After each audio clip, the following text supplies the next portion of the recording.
Thank you for joining us at the first AHA Fireside Chat. As we've continued our commitment of transparency to our membership, we are so glad you've joined us this evening to celebrate 2023, share our challenges, and to dedicate each of us to our aspiring goals for 2024. All three of us will chime in the next 45 minutes or so to share our thoughts of the future of AHA. I'll go ahead and start. One big announcement we're going to have for this year coming up is our show process improvements. We have dedicated ourselves to committing to the new software and IT that we need to operate all of our scoring international shows. Ron Harnden has sold his Best Mess software to Convergent Consulting Group, and we're in ongoing conversations for future plans. It's really something we've needed for a long time, and we're committing the organization to doing this that will benefit all of our national events. Another key initiative coming forward is our first year youth membership initiative that's going to roll out on January 1st. This is a huge commitment to growth. We've actually seen growth of up to 5% in one of our years in our youth membership, with an overall increase of over 3% since the start of the pandemic. The goal for 2024 is an increase of over 5%. Commitment to retain at least 5% of these free youth memberships beyond our normal average is a goal. What are we going to do? We're going to provide more benefits for our youth, including educational resources, online educational courses, and revamp the regional youth team tournament. We've also rolled out a school excuse letter that our members and exhibitors can use when their youth want to attend events during the school year that'll help with that attendance issue. Another topic that I'm going to turn it over to Stan and MJ here in a second is our relationship with USCF and Equestrian Canada. These relationships have significantly strengthened in 2023. One huge component was the tongue stabilizer rule, addressing our equine welfare. And AHA and the Arabian breed has actually led the way for the other breeds within USCF to have a common language and address this issue. The three of us are very committed to the social license to operate and standing up for our horses in every possible way. I'll turn it over for Stan or MJ, one of you can take over and talk about your area of the USCF relationship and other ideas. Yeah, I'll go. Thank you, Deborah. As she said, for years now, honestly, the relationship with USCF and AHA is to be tenuous at best. Deborah and I both, and MJ, we've all tried to put forth an effort to strengthen those communications, and it is just about communication. Billy Maroney, Tom O'Mara, all of them over there have tried and reached out to us and for our knowledge, wanted some, if you will, some ideas about what we needed to do, what we needed to have, and they've tried to meet us. We worked very, very hard on the value show situation because of the liability that was involved there. That I think has been an extra good component. It still doesn't take away from somebody that wants to do a value show to do that without USCF. But we feel really strongly for our judges and the other parts that we need to be able to offer that as a piece of that. And they worked hard to bring that to us. Second part of the situation is that they are listening to us. Okay. Yeah, they do put some rules through sometimes. They put some things on us that are difficult at best, but they're willing to work with us about that. And that's the main thing. It's been a communication thing with USCF. It's been a long-standing thing with us to be a part of USCF. I still believe that we need to be a part of USCF, at least for the near future and maybe for the distant future also, because of the things that USCF brings to the table. So yeah, it's I'm pleased with what we've done with USCF this year. And I'm also pleased, and I'll say this, and I'm sure MJ and Deborah both will, the number of people and our professionals that are being honored this year at the convention is, really unheard of. There's some individuals that are just like Hall of Famers as far as I'm concerned. Some of them are Hall of Famers that are going to be honored this year at our USCF convention. And we're going to be there to at least cheer them on and definitely show support. So it's something that AHA can be extremely proud of. I'll take it from there, Stan. I'd like to add a few things that have gone on with my office in USCF. One, going together with looking at our value shows versus comp light. I was struggling immensely with people being able to find enough shows to, one, learner judge at, and two, the next piece of it is our smaller judges finding enough shows to judge and enough horses to bump them to the large R's. By this competition light coming into the realm, it gives us a whole new avenue for those young judges coming up. The other piece I want to touch on is on the welfare of the horse. Stan and Deb and I all reached out to Dr. Schumacher. We were concerned about some things that we knew were going on in our arena and we weren't happy with. And through a collaborative effort with his office and AHA, we were able to get our horses' feet x-rayed at US this year, and a little more examination just to make sure that some stuff wasn't going on in our industry that we didn't want. So yeah, I think it's been a very productive year this year with USEF. You're absolutely right, MJ. We have made that commitment to stand up for our horses, and that's something that I'm very proud of the leadership of the organization taking such a serious stance on that. The USCF has helped us with that, and we're doing the right things. And the United States Equestrian Federation and Equestrian Canada, we leaned on both organizations to work on their reciprocity agreement and get on the welfare of the humans, the safe sport side, brought to something that is more compatible for both federations to do. So that's another piece to be proud of, and bringing the people together to do that. Stan, you mentioned the winners, and it is absolutely incredible. I think we have 8 that are going to be honored at the Pegasus Awards, and none of this is a surprise. I think the USCF announcements have all gone out, and our announcements are I think they went out on Friday before Christmas. We have the Lifetime Achievement Award in Cecile Hetzel Dunn. I mean, that is an amazing honor, and for what an amazing lady. It's truly going to be wonderful to have her in attendance with us. Her daughters are both going to be there. It's just going to be wonderful. We also have the Junior Equestrian of the Year in Marin McKee, and I believe her mom's coming with her. We have 2 of the Pegasus Medal of Honor winners with Nancy Harvey and Karen Homer Brown. I mean, this list is amazing. Our U.S. Equestrians of Honor, we have Dwayne Esser, and we have Colby Powell and Shannon Price Held. And of course, they're going to honor Bill Hughes as well, as they rightly should. So it's a very, very exciting time for the Arabian industry to attend that event. I'm really looking forward to that. Another thing that we have going is USCF has followed our lead with our AHYA board of directors, and David O'Connor, their chief of sport, has created a youth board at the USCF level. So he came to our youth and midsummer show, met with our board, came to the youth convention, and then put some pieces in place to get a similar program set up for across the breeds and disciplines at USCF. So again, we were leading the way, which was the youth theme this year. So that came to fruition.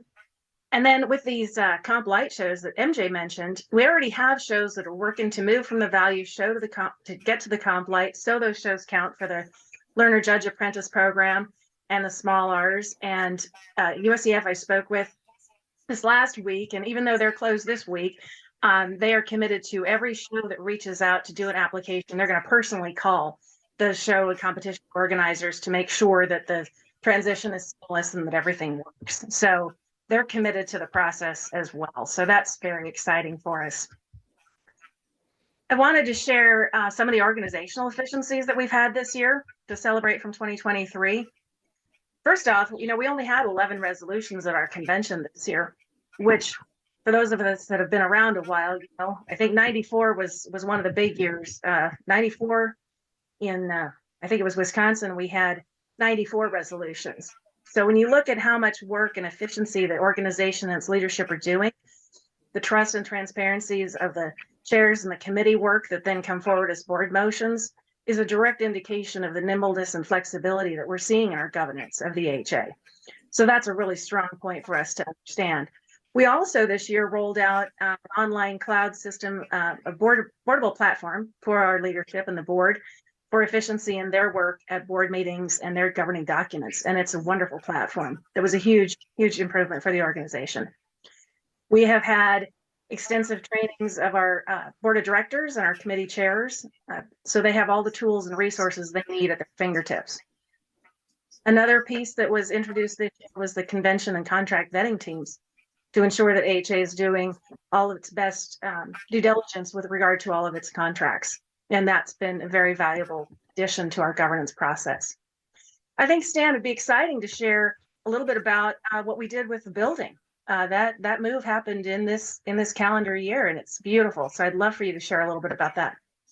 Yeah, and I appreciate that. And it was, number one, this was a big undertaking as far as us moving and selling the building. We felt like that we were, and it all fit with what we were trying to do as far as downsizing, becoming more nimble.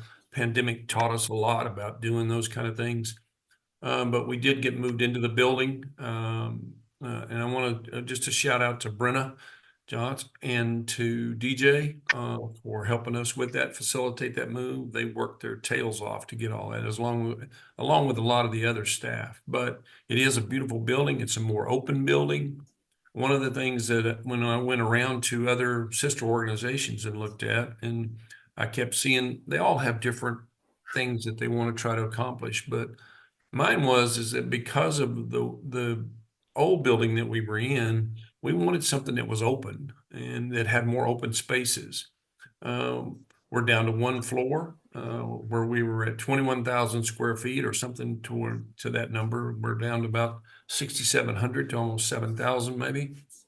It's just a more workable, friendlier, newer, modern, if you will. A lot of ways to go with that. Quite honestly, it's in a little better area. So I feel really good about it. And the staff that's there that comes in, the way we did that as far as kind of moteling the way they move in and out. Because of the pandemic, we have so many people that are working from home. That remains something that we monitor a lot as far as efficiency is concerned. But we're continuing to look at that. So yeah, I'm really pleased with the way the building came out and the way that it's been taken in by all the employees. They're very, very pleased with it. So, I wanted to Deborah kind of hit on this a little bit from the equine welfare, and she's correct. MJ and I have last year when we were at USEF, it just a bell went off in my head there about equine welfare. And maybe off script a little bit, which I'm known to do from time to time, but we're trying to reach out in a lot of different areas. It's not just in the show arena, okay? And I think that's one of the things that the pillars of this thing is trying to build this organization back, is we're trying to reach out, and the only way we can do that is that we put our best foot forward as far as animal welfare is concerned. Deborah feels, MJ feels, all of us feel on this staff and that have been at this for a long, long time, that we have to pay attention to that. That's number one from everything that we go to do. So I'm feeling extremely good about where we are. USEF, either way, you can talk about that one way or the other, what they want to try to put together. But AHA is going to lead with the equine welfare of this. So anyway, maybe MJ, you want to chime in on that a little bit? Yeah, I mean, it's been a big concern of mine. I mean, Stan and I and Deb, I call it, we come from the dirt, and we're aware of what's going on out there.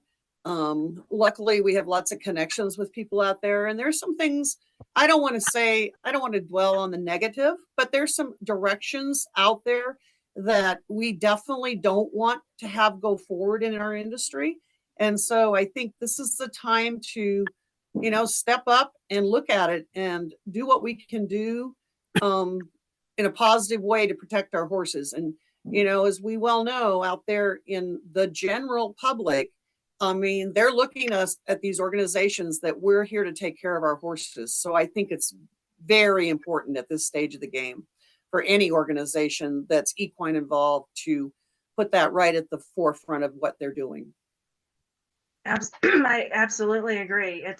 It's foremost, and I believe for our 2023 strategic initiative, that was at the forefront of the list. I think also in the list was membership growth and registration growth, and then of course our national events. I think those were the 4 pillars for 2023.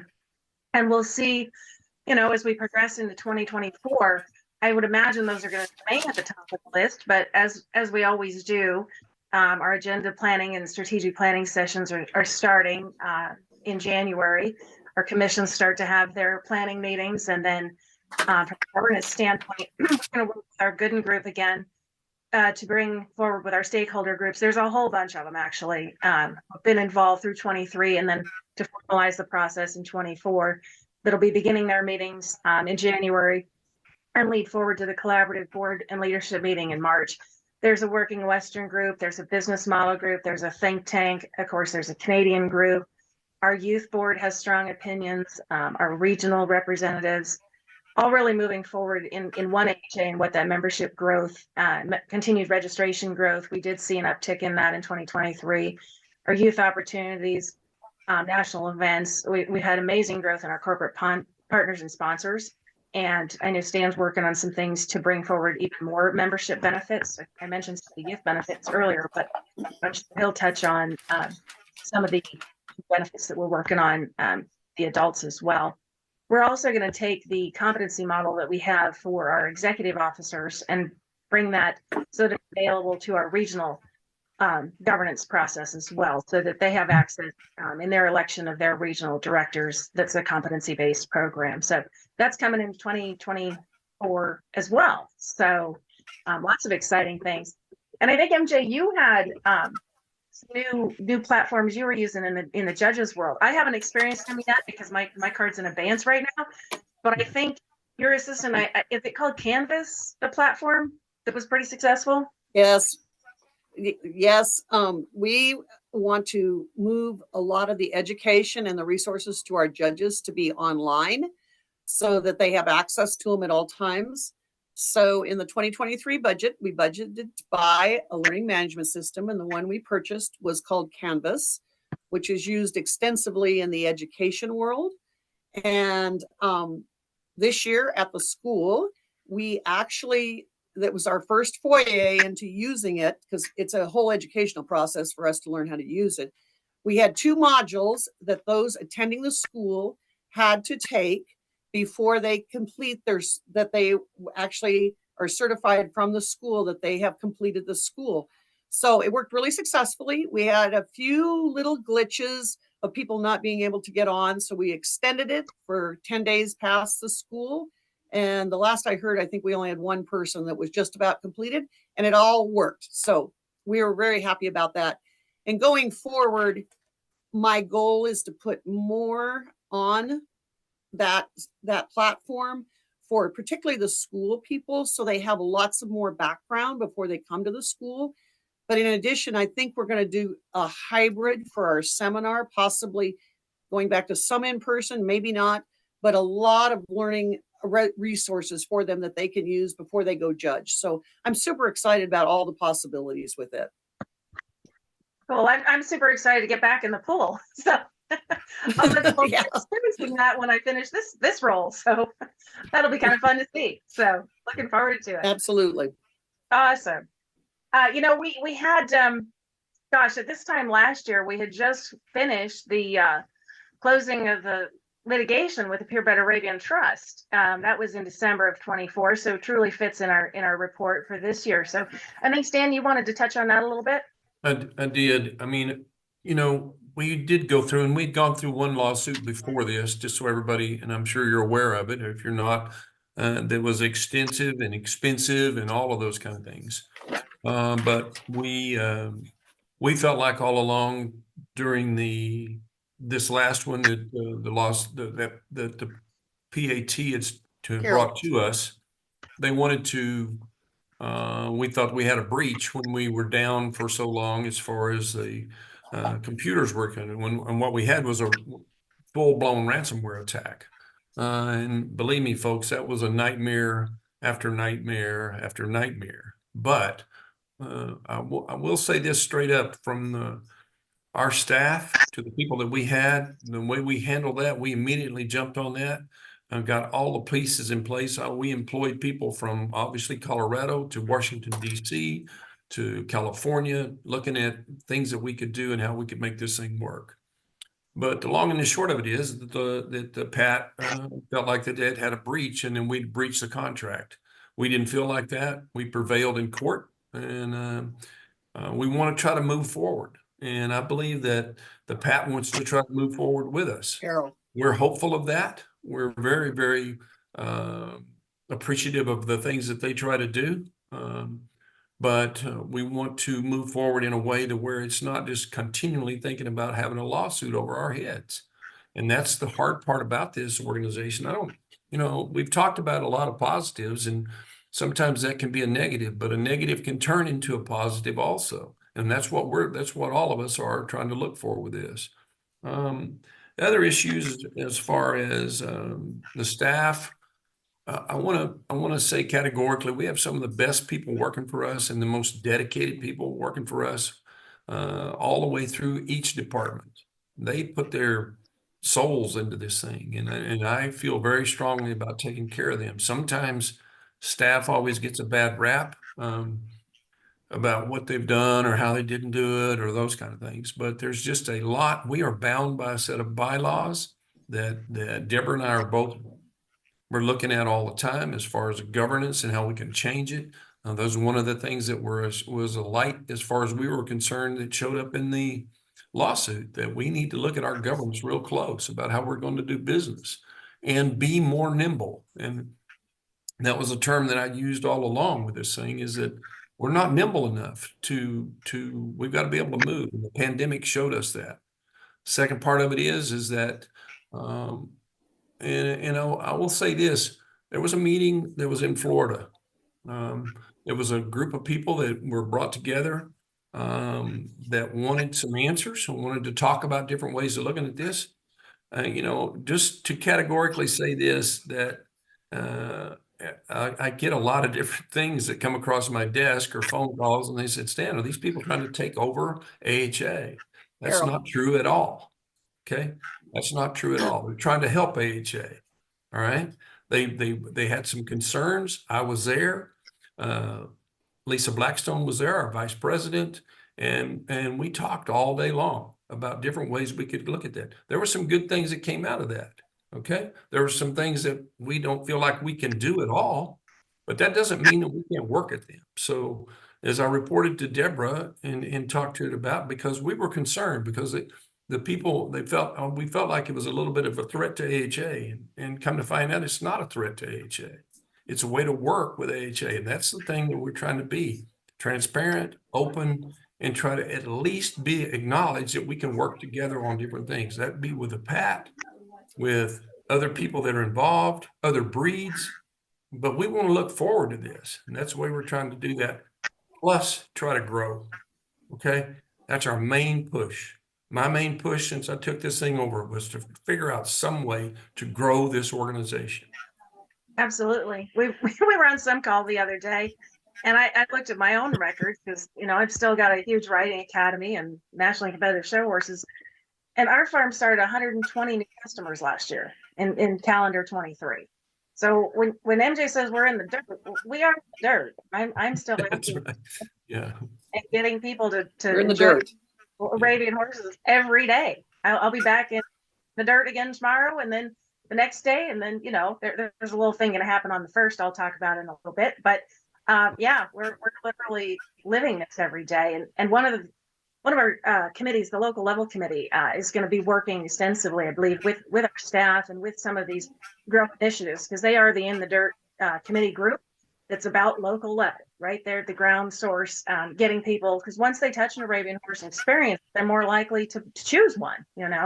That's kind of our motto. They don't know about an Arabian. Once they get exposed to one, they choose it. So we're going to look for a lot of collaboration and initiatives with that local level committee.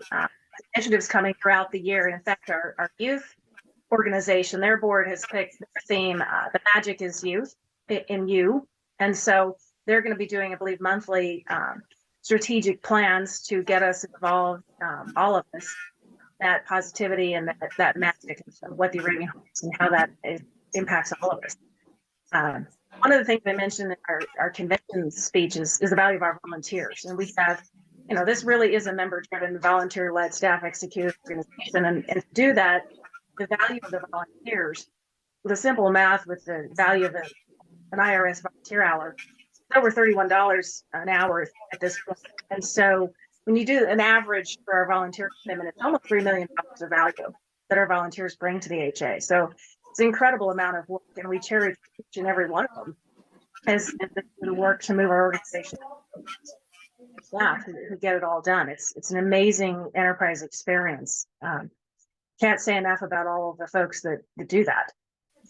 Awesome. This is our first fireside, so you got to give it a whirl and see how it's going to go. You know what? One thing I wanted to dispel also, and because it is the financial situation and where we are as far as this organization is concerned. We kept hearing AHA is going broke. Every place I went, Stan, is AHA going broke? Are they filing bankruptcy or this, that? No, categorically, no, we are not. We've worked extensively hard in the last 3 years to right ourselves from a lot of different things that we were doing as far as money that was spent, and we started watching everything that we were doing. When I came in, because from where I came from, I was always broke. So I was always worried about money, and I'm still always worried about money. All right. So it's one of those situations that transpired into this, but I can say today, through Brad and through Lance Walters, Dave Corning, to Deborah, to all of us, to the Budget and Finance Committee, this organization is in a very, very good shape. Okay. Now then, when you start looking at what we did and what we had to do to go through all that by selling a building and to the PPP money and all those kind of things, and I always take those variables and take them out of it, and where would we be? We'd still be ahead. But I'm always watching what's taking place. That's why I'm always trying to find some growth. So we are in a very, very good spot right now. So I want to make that clear to people out there.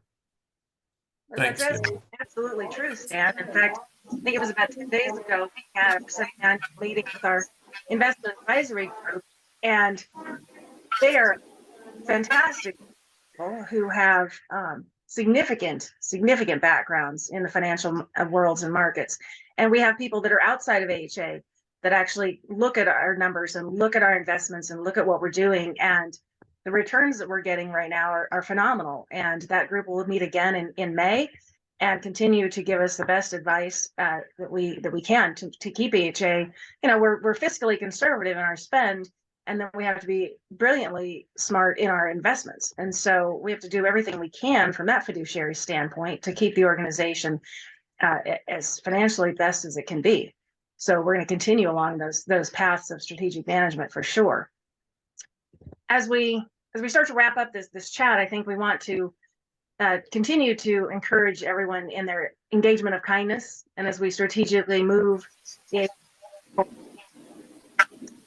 opportunities that we have, it continue the organization and sound business. I can say, as your president, that AHA leadership, we cherish all of our leaders, all of our volunteers, clearly all of our members, and our incredible staff. Members would include everyone from breeders to professional horsemen, amateurs, our youth, everyone that's involved in our future. And together we have that diversity of our membership. We have diversity of what our raving horses do and their talents and their capabilities, and frankly, the diversity of the sport. And it's critical as a member-driven, volunteer-led, and staff-executed membership organization that we adhere to those principles. We look forward, all of us, to a culture of positivity in 2024, and a year filled with collaborations and engagement of all of our members. Engage is going to be our convention theme, and that's one of our key components to success this year. And we look forward to our youth sharing their theme of magic throughout the year. It's ultimately going to lead us forward, believe it or not, to World Kindness Day, which is the week before our convention on November 13th of 2024. Now, we're going to start off 2024 with our raving horses, and we encourage all of you to do so. As I mentioned earlier, there's a little event going on January 1. It starts at 8 a.m. Pacific. So just in a couple of days, that'll be the Tournament of Roses parade. And our past president, Nancy Harvest, has us in it again, I believe for the 7th time. And we are technically the Arabian Horse Association Versatility Unit. Of course, we have the versatile breed, so here we are. Just so you know, the parade starts at 8 Pacific, and we're going to be a little bit halfway past the middle of it. So there's some dancing in the middle, and we're going to be right after that, I believe. So be sure to look for us there. I know several of us have had some press releases go out, our different local markets. We've got some TV coverage that's already happened promoting our Arabian horses. So check that out and check out our Facebook page because we're going to be posting all of our exciting updates there. So that day I won't be in the dirt. I'll be on a lot of asphalt after spending New Year's Eve on the Ventura 210 freeway. So a lot of asphalt in our future on that particular day, but our Arabians will make us proud. So it's going to be a fun way to start the year off with a lot of promotion of our great horses. So tonight, I just want to say thank you to our executive director, Stan, and our judges and stewards, Commissioner Mary Jane Brown, for joining me this evening in our first ever AHA Fireside Chat. And we truly wish each and every one of you a happy new year.